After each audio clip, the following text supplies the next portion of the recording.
বুধবার মধ্যরাতে পাকিস্তান ও পাক অধিকৃত কাশ্মীরের 9টি জিহাদি ঘাঁটি ভেঙে গুড়িয়ে দেয় ভারতীয় সেনা। মাত্র 25 মিনিটের অপারেশন সিন্দুরে কার্যত বিপর্যস্ত হয়ে পড়ে পাক সেনা। চীনের তৈরি এয়ার ডিফেন্স সিস্টেম ব্যবহার করে পাকিস্তান, কিন্তু ভারতের হাতে থাকা স্ক্যালপ ক্রুজ মিসাইল অনেক নিচ দিয়ে দ্রুত উড়ে গিয়ে এই রাডারকে কার্যত বোকা বানিয়ে দেয়। আর এরপর একের পর এক বাওয়ালপুর, মুরিদকে সহ একাধিক জিহাদি ঘাঁটিকে কার্যত উড়িয়ে দেয় ভারতীয় সেনা।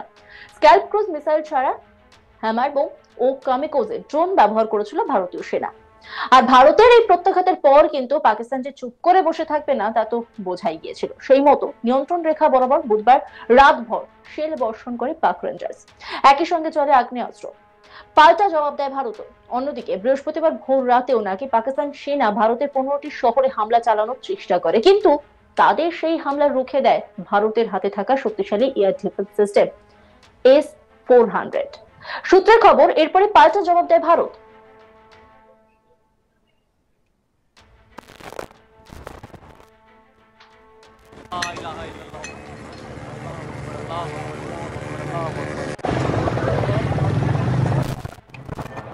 লাহোরে ঢুকে পাকিস্তানের হাতে থাকা চীনের তৈরি এয়ার ডিফেন্স সিস্টেম HQ-9 নষ্ট করে দেয় ভারত। এখন যা পরিস্থিতি, তাতে কিন্তু পুরোদস্ত যুদ্ধ শুরু হয়ে গেলে আর্থিক দিক দিয়ে কার্যত ধুঁকতে থাকা পাকিস্তানের অবস্থা আরো খারাপ হয়ে যাবে।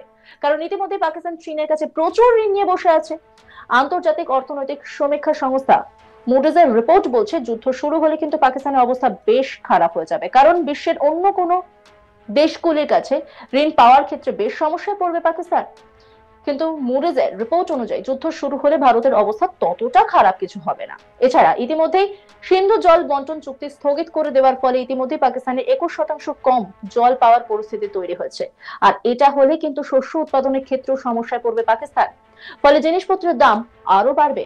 এছাড়া আরো একটি বিষয় সামনে আসছে, ভারতের সঙ্গে যুদ্ধ পরিস্থিতি তৈরি হওয়ায় পাকিস্তানে তাদের বিমান পরিষেবা বন্ধ করে দিয়েছে বেশ কয়েকটি বিমান সংস্থা।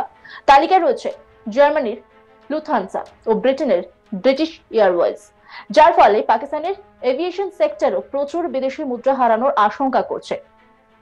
এরই মধ্যে আন্তর্জাতিক মুদ্রা ভান্ডার বা IMF এর সঙ্গে 9 মে বৈঠকের কথা রয়েছে পাকিস্তানের।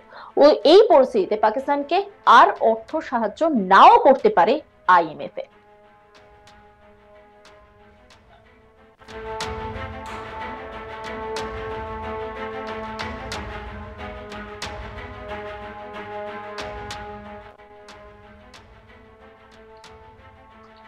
আর এই গোটা পরিস্থিতি নিয়ে কথা বলেছিলাম কর্নেল দীপ্তাংশু চৌধুরীর সঙ্গে, প্রাক্তন। তিনি কি বলেছেন শোনাবো আপনাদের। দেখছি যে ভারতের উত্তর এবং পশ্চিম দুটো জায়গাতেই কমপ্লিট অপারেশন অ্যালার্ট, যেখানে আর্মির অপারেশন চলছে তার সঙ্গে সঙ্গে এয়ারফোর্স নেভিও অফ অ্যালার্ট।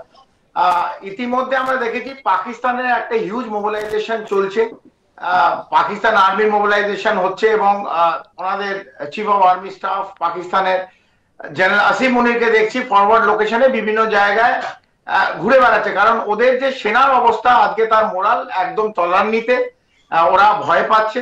এবং তার সাথে সাথে একটা অদ্ভুত জিনিস দেখলাম, পাকিস্তানের যে ফরওয়ার্ড বেস, এই ফরওয়ার্ড এয়ারফোর্স বেস গুলোয় যেখানে F-16 এবং JF-17 এই থান্ডার এই ফাইটার জেট গুলো রাখা ছিল, হঠাৎ কেন জানি না এই লাইন অফ কন্ট্রোল এবং ইন্টারন্যাশনাল বর্ডারের আশেপাশে যে ফরওয়ার্ড লোকেশন বেস সেইখান থেকে কিন্তু মুভ করা শুরু করে দিয়েছে। কোথায় কোথায় থেকে এই JF-17 থান্ডার আর F-16 সরিয়েছে আপনাদের আমি জানাতে চাই যে পাকিস্তান এয়ারফোর্স বেস যেটা মুরিদে আছে, চাকওয়াল লোকেশন, এটা একবারে লাইন অফ কন্ট্রোল পাশে। স্কারদুতে, এটা আমরা বলেছিলাম এই 3 দিন আগে, ওখানে একটা এয়ার এক্সারসাইজ চলেছিল স্কারদু, যেখানে F-16 দিয়ে F-16 এর দুটো স্কোয়াড্রন ওখানে এয়ার এক্সারসাইজ করেছিল। ইসলামাবাদে যে পাকিস্তান এয়ারফোর্স বেস আছে সেখান থেকেও কিন্তু সরিয়ে নিল। এবং মুলতান দেখেছি, ফয়সালাবাদ দেখেছি, গুজরানওয়ালা, ভেরি এবং লাহোর এবং লাস্ট ভাওয়ালপুর, যেখানে অলরেডি আপনাদের আমরা বারবার জানিয়েছি এবং আমি তো নিশ্চিতভাবে জানিয়েছি যে জৈশ-ই মোহাম্মদ এবং লস্করে তৈবার যে হেডকোয়ার্টার মুরিদকে এবং ভাওয়ালপুর, এটা আমাদের লক্ষ্যে আছে, সেটা ওরা জানে।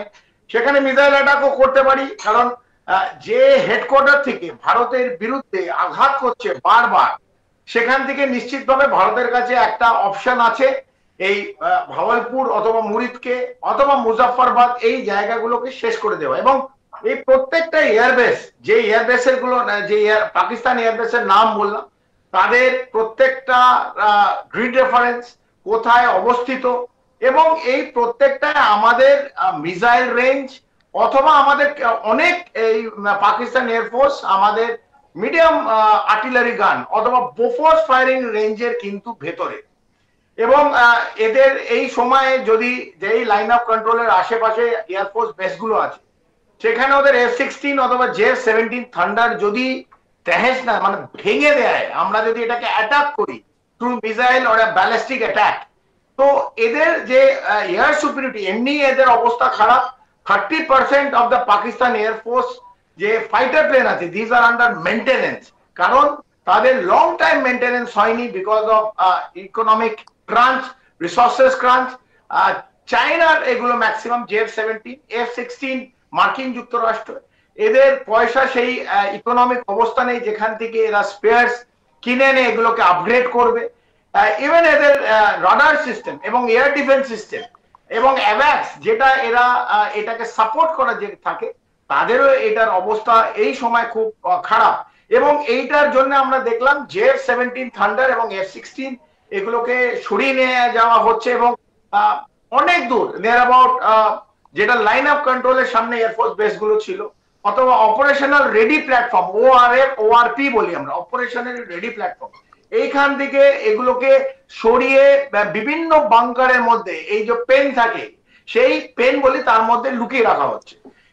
এই জিনিসটা আপাতত বিগত দুদিন আমরা দেখেছি পাকিস্তান এয়ারফোর্স, কারণ ভারতের মুভমেন্ট এবং মিসাইল যেখানে ওরাও জানছে যে আমরা কি করতে চলেছি, আমাদের মিসাইল কোথায় কোথায় রাখা হচ্ছে এবং মোবিলাইজেশন হচ্ছে, মানে আমরা হয়তো জানি না, তবে ওদের আপডেটেড ইনফরমেশন আছে এবং এর জানার পরই সঙ্গে সঙ্গে মুভমেন্ট শুরু হলো এবং পাকিস্তান এয়ারফোর্সে একটা কমপ্লিট এয়ারক্রাফট এরা কিন্তু সরিয়ে ফেললো। আর একটা আমরা যেটা খবর পেয়েছি যে দুটো J-17 এই একটা জঙ্গি সংগঠন কিন্তু নিয়ে নিচে বলছে ওরা, কিন্তু আমরা জানি ISI তুলে দিয়েছে এই প্লেনগুলো, যেটা জঙ্গি সংগঠনের হাতে গেল, যেমন 9/11 হয়েছিল, এই কিছু জঙ্গিকে ওরা পাইলটে ট্রেনিং দিয়েছে। তো এ আত্মঘাতী মানে এরা জেহাদি, এই প্লেনগুলোর মাধ্যমে ভারতের ভেতর আবার একটা জঙ্গি, বড় জঙ্গি অ্যাটাক করতে পারে, নজর ঘোরাবার জন্য, নিজেদের চামড়া বাঁচাবার জন্য। এখন জানে ভারত এগিয়ে আসছে, সমুদ্র দিয়ে এগিয়ে আসছে, স্থল দিয়ে এগিয়ে আসছে এবং আকাশ দিয়ে এগিয়ে আসছে। তো তিন দিক দিয়ে পাকিস্তানকে কিন্তু ভারত ঘিরে নিয়েছে এবং আজকে সামনে সামনে পাকিস্তানের কিন্তু কোনো বন্ধু নেই। হ্যাঁ, চীন অথবা তুরস্ক অথবা মার্কিন যুক্তরাষ্ট্র পেছন থেকে কিছু সাপোর্ট করলেও করতে পারে, কিন্তু ভারতের সামনে যেমন বহু দেশ আছে তারা ভারতকে সাপোর্ট দিচ্ছে সামনে দাঁড়িয়ে, in front of social media, in front of electronic and print media, সেটা কিন্তু পাকিস্তানের নেই। পাকিস্তান তাই নিজেদের ঘর গোছাবার জন্য আস্তে আস্তে পেছনে, যুদ্ধ শুরু হয়নি, কোনো অ্যাটাক শুরু হয়নি, নিজেদের এই যে এয়ার ফোর্স বেস যেগুলো বললাম, স্কার্ডু, ইসলামাবাদ, লাহোর, ভাওয়ালপুর, এগুলো কিন্তু আস্তে আস্তে ওরা পেছনে চলে যাচ্ছে from line of control and international border. তো এটা দেখতে হবে, সময়ের অপেক্ষা যে ভারত কিভাবে এই জায়গাগুলো অ্যাটাক করে।